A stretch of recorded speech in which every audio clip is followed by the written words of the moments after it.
something happening here, and what it is ain't exactly clear. But there's a man with the gun over there, and he's telling me that I've got to beware.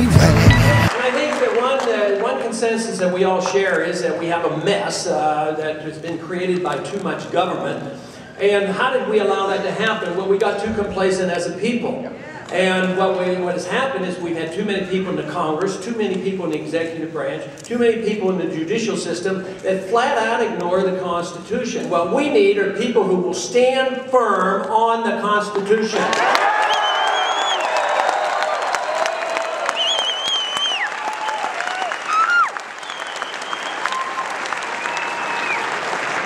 And the great part about the Constitution is it brings us together. What it does, it brings us all together with our different viewpoints, and then we allow people to come and lead their own lives as they choose. We don't have to tell people what religion they have to believe in, what their social obligations are. Everybody's life is their own, and that's what freedom is all about. In the same way, it means that we get to spend our money the way we want to. There's one bit of a problem, I don't see as a problem, but one thing we have to consider when this comes about and when we did have a lot more freedom is that we're responsible for ourselves and responsible for our freedom. And if everybody were to be responsible for themselves, you know, it would be just fine. And there would be not this dependency on the government. We wouldn't have the nanny state. We wouldn't have the American empire. And we wouldn't have this legislative system of government where we can't do anything with our property unless we get permission from our government.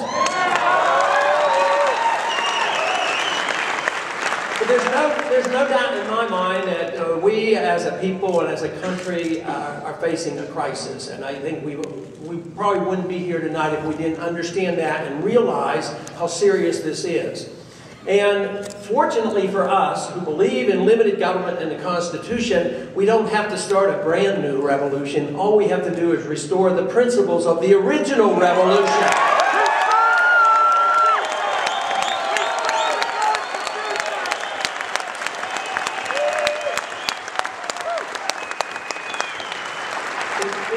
In spite of all our problems, we still must be very grateful and thankful that we've had the chance to live in America. America is the greatest country, it's been the freest, and it's been the most prosperous.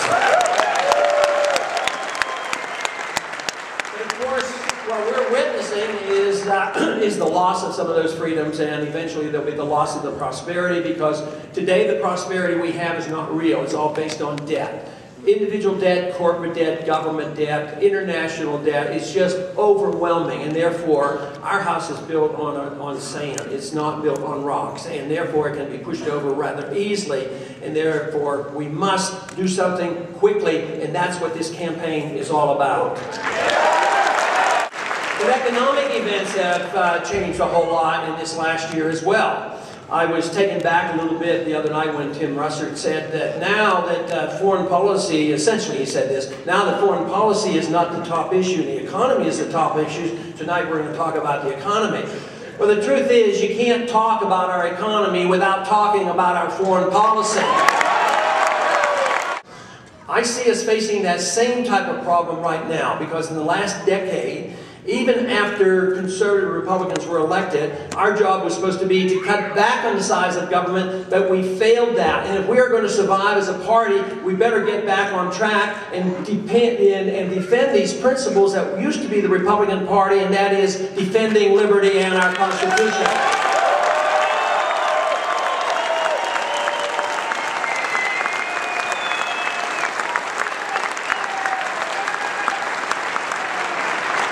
But unfortunately, we went the same way that the Democrats have gone in a long time. We have endorsed the idea of war and increased welfare, and right now the payback is starting. We are witnessing a change. I think there are big events occurring at this very moment, dealing with our dollar, with our economy, the attack on the problems that we have overseas, and something has to give. All great nations end not because they are invaded, but they end because they extend themselves too far. They get too bold and they think that they are so good and so great that we can tell other people how to live. That's not our purpose. We don't tell other people or force other people how to live. What we should do is set a good example here so others would want to follow our way.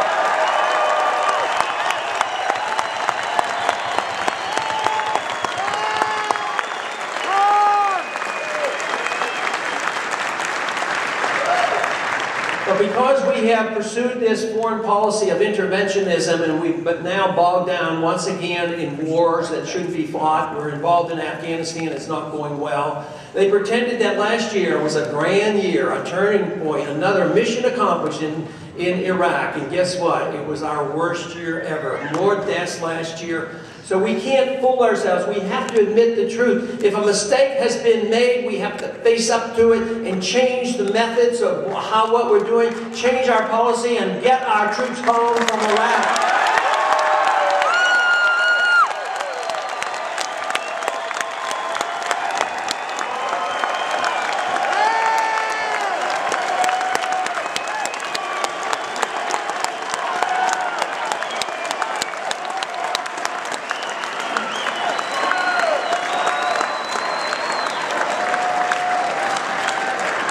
And when we recognize that we want the empire to come to an end, it doesn't mean just bringing our troops home from the Middle East.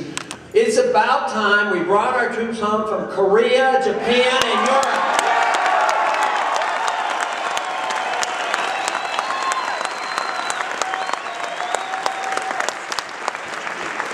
We can save not tens of billions, but hundreds of billions of dollars. That money needs to be spent here at home is where that money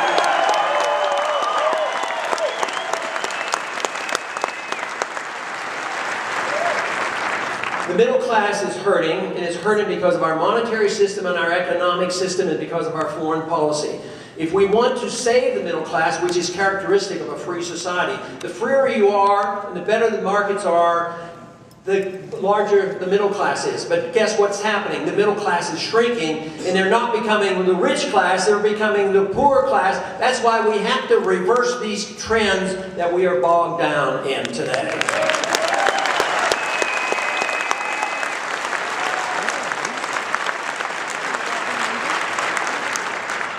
People who say that we shouldn't leave, they're calling this leaving before the job is done.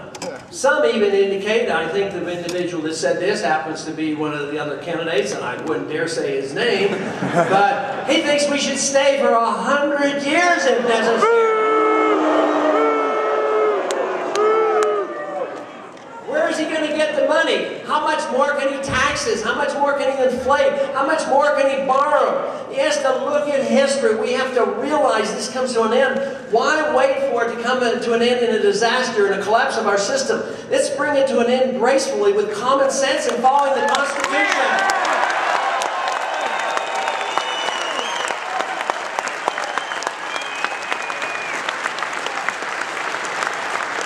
The argument is that if we leave Iraq, there'll be chaos in Iraq. I would say if we stay in Iraq, the chaos will continue. You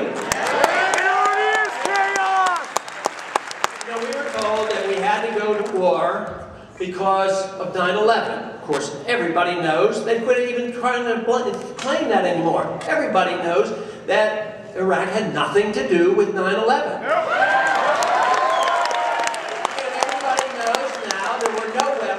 Mass destruction, and there was no Al-Qaeda in Iraq. If that is true, and there was no aggression against the United States, and we didn't pay any attention to the Constitution, the war is undeclared, that makes the war illegal, immoral, impractical, we can't afford it.